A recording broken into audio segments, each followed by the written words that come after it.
அனைவருக்கும் வணக்கம். Tamil audio books சேனலுக்காக கதைகள் வாசித்துக் கொண்டிருப்பது கே.எஸ். பிரியா. கதை 39. முதலாளிக்கு திறமையில்லை. பெரும் பணக்காரர் ஒருவர், தொழில் அனுபவமுள்ள இன்னொருவர் ஆக இருவருமாக சேர்ந்து நகைக்கடையை தொடங்கினார்கள். 10 ஆண்டு ஒப்பந்தம், ஆளுக்கு பாதி லாபம் என கையெழுத்திட்டு கடை நடந்து கொண்டிருக்கிறது. 3 ஆண்டுகள் ஆகின.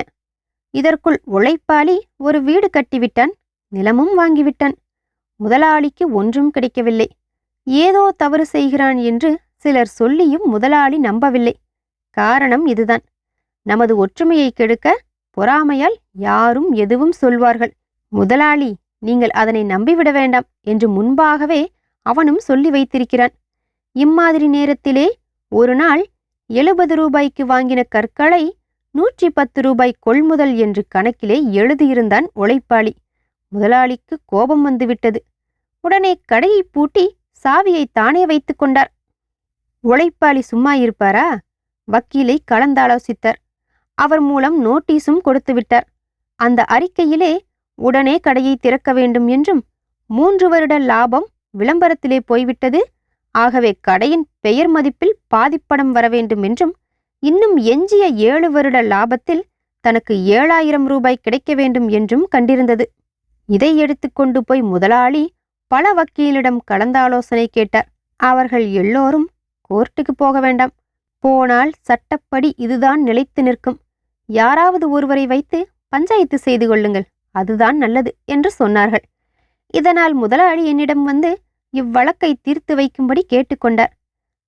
கடை வீதியில் இதை பற்றி விசாரித்ததில் முதலாளி சொன்னது உண்மை என்றும் கூட்டாளி செய்தது தவறு என்றும் விளங்கியது.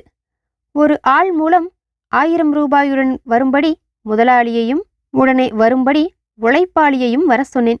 இருவரும் வந்தனர். நான் 1000 ரூபாயை முதலாளி கொடுக்க வைத்து உழைப்பாளி பெற்றுக்கொள்ளவும் செய்தேன். இனி எனக்கும் உனக்கும் எவ்வித தொடர்பும் இல்லை என்று எழுதி கொடுக்கும்படியும் செய்தேன். எழுதி தந்தனர். வழக்கு முடிந்துவிட்டது. இருவரும் என் இடத்தை விட்டு புறப்பட்டனர். மெத்தைப்படியிலே தயங்கி தயங்கி நின்று திரும்பவும் என்னிடம் வந்தார் உழைப்பாளி. அவர் சொன்னது: முதலாளி எங்கெங்கோ அலைந்தார், ஒன்றும் பலிக்கவில்லை. நீங்கள் சொன்ன முடிவை நான் ஏற்றுக்கொள்வேன் என்று எண்ணி கடைசியாக உங்களிடம் வந்தார். அந்த கடையை தயவு செய்து என்னிடம் கொடுக்கச் செய்யுங்கள். அவரால் கடையை நடத்த முடியாது, திறமையில்லை என்று சொல்லி முடித்தான். அவருக்கு திறமையில்லை என்பதை நீ எப்படி கண்டாய் என்று கேட்டேன். அதற்கு சொன்னான்: நான் ஊரில் இல்லாத போது 1.25 பவுன் திருட்டு தங்கத்தை விவரம் தெரியாமல் விலை கொடுத்து வாங்கிவிட்டார். போலீசார் வந்து பிடித்து கொண்டு போய் காவலில் வைத்து விட்டனர். அப்போது அவர் மனைவி, மக்கள் எல்லாம் என்னிடம் வந்து நாங்கள் என்ன பண்ணுவோம் என்று கதறினார்கள்.